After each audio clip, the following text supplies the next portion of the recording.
As mentioned in an earlier video, you have two security modes, the standard and high security mode. There are a couple of other points about the high security mode that I want to cover in this video. The way the high security mode works is it loads a skeleton page instead of your actual page content. This prevents anybody from viewing the page content until they've passed through age verification.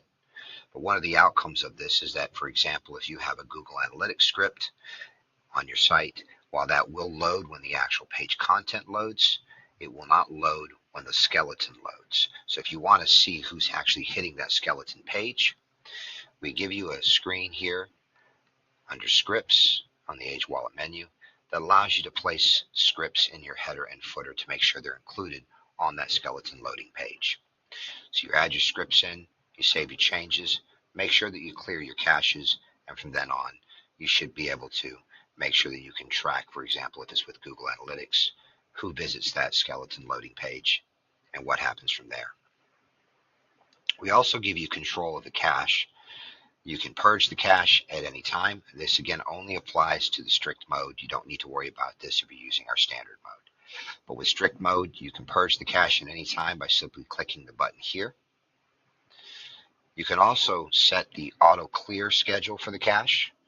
By default, it's every 4 hours, but you can choose every 2 hours, 6, 8, 10, 12, going up to 24, 48, and 72 hours. So depending on the amount of traffic to your site and what your caching needs are, you can clear this cache on an automatic schedule.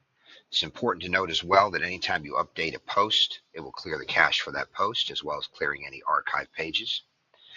Anytime you make any global changes to the site, for example, if you change the navigation menu, you add widgets or anything else to the site, that will also trigger the regeneration of the cache.